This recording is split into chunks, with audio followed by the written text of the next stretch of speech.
I am Rahul sir. आज अपना channel देख रहे हैं RKS स्टडी भारतीय भवन। स्वागत करता है राहुल शर्मा आप लोग के सभी को। तो कोशिका जीवन के आधारभूत इकाई पढ़ाने जा रहे हैं बाबू। पार्ट 2 लाए हैं। पार्ट 1 में अगर नहीं देखे तो मेरा चैनल पे जाके देख सकते हैं। तो चलते हैं, पढ़ते हैं। कोशिका की संख्या जीव के शरीर के आकार पर निर्भर करती है बाबू। तो यहाँ से स्टार्ट करते हैं। तो कहने का मतलब है बाबू, उदाहरण के लिए ले लेते हैं चूहा का शरीर। अब जैसा शरीर रहेगा बाबू वैसा ही कोशिका पाता है। जैसा शरीर रहेगा उसमें वैसा ही कोशिका पाया जाता है। अब जैसे मैं चूहा के शरीर ले लेंगे तो चूहा में तो कम कोशिका पाया जाता है। अब जैसे मैं हाथी के शरीर ले लेंगे तो हाथी में तो बहुत ज़्यादा कोशिका पाया जाता है कि नहीं। अब वृक्ष में ले लेते हैं, बीट वृक्ष में ले लेते हैं तो गुलाब के पेड़ में ले लेंगे तो कोशिका कम रहेगा कि नहीं, कम रहेगा, है कि नहीं। अब जैसे में गुलाब के लेंगे तो कम रहेगा कि नहीं। वो उसी तरह से बोल रहा है, जैसा शरीर वैसा कोशिका पाया जाता है और कुछ नहीं। कोशिका की संख्या जीव के शरीर पे आकार पे निर्भर करती है। बस यही है जो हम बताएं। अब दूसरा में देख लीजिए, जीवन व्यवस्था के स्तर पढ़ते हैं। प्रत्येक जीव के शरीर का निर्माण करने वाली कोशिकाओं में कुछ मूलभूत कार्य करने की क्षमता होती है, उसे बहुकोशिका जीव में कहने का मतलब है ना बाबू। हमने पहले वीडियो में बताई होगी कि एक कोशिका और बहुकोशिका। एक कोशिका उसे कहते हैं जो एक कोशिका उसे कहते हैं, हमने बताए थे कि एक कोशिका उसको कहते हैं बाबू अमीबा हो गया, पैरामीशियम हो गया, है कि नहीं। और बहुकोशिका में मानव के शरीर आ गया, गाय के शरीर आ गया कि नहीं। ये सब बहुकोशिका। तो यही है, वो यहाँ पर यही बोल रहा है कि एक कोशिका जो है ना पूरा कार्य कर लेता है, हमने वही बताया था। और बहुकोशिका है जो कुछ कार्य करता है और कुछ कोशिका कार्य नहीं करता है। बस यही बात है। अब देखो, यह कोशिका आपस में समूह बनाकर ऊतक का निर्माण करती है। एक कोशिका बहुकोशिका समूह बना के एक ग्रुप बना के ऊतक का निर्माण किया बाबू। एक सी रचना एक सी कार्य करने वाली कोशिकाओं के समूह को हम ऊतक कहते हैं। कहने का मतलब है बाबू, एक ही सी रचना एक ही कार्य करता है, उसी को हम ऊतक कहते हैं। मतलब बहुकोशिका एक कोशिका मिलकर ऊतक का निर्माण किया है बाबू।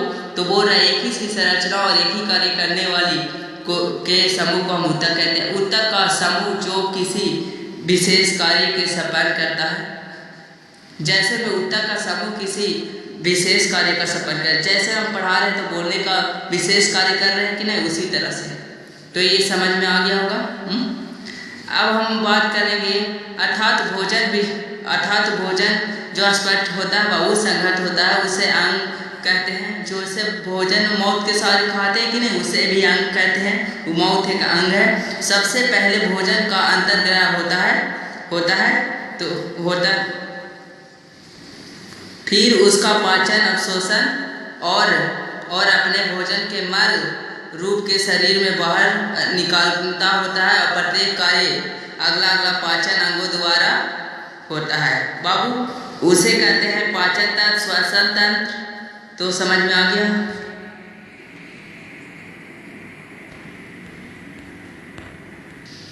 अब बात करते हैं कोशिका की खोज। कोशिका का वास्तविक ज्ञान माइक्रोस्कोप सूक्ष्मदर्शी आविष्कार के बाद प्राप्त हो सका। सर्वप्रथम 1665 में रॉबर्ट हुक नामक एक अंग्रेज वैज्ञानिक माइक्रोस्कोप का निर्माण किया। मतलब कहने का मतलब 1665 में सबसे पहले कोशिका का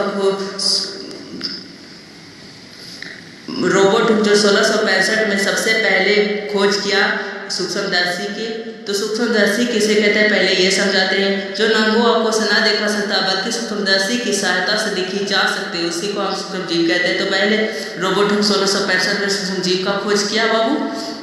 उसके बाद कोशिका का खोज किया माइक्रोस्कोप के जरिए। आप कैसे खोज किया देखते हैं।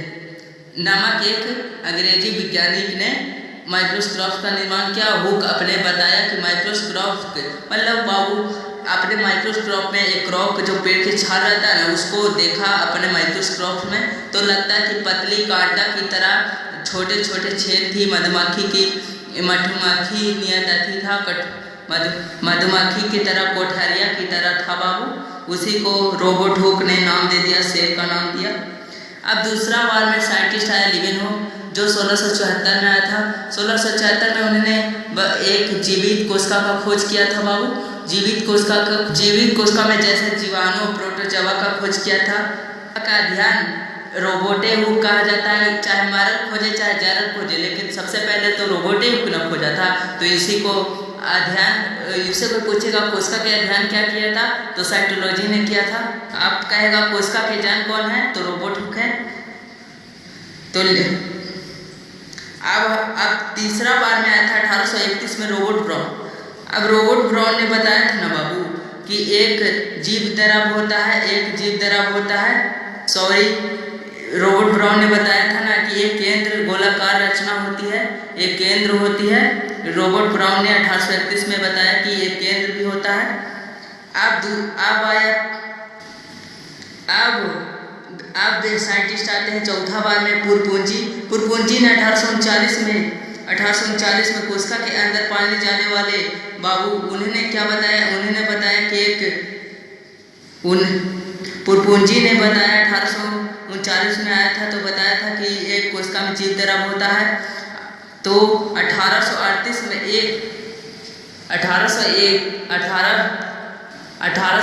में वनस्पति वैज्ञानिक स्लाइडर ने कहा कि पादप का शरीर में सूक्ष्म कोशिका के बना होता है। मतलब कह रहा हमारा शरीर है वो कोशिकाओं में बना होता है, स्लाइडर ने कहा।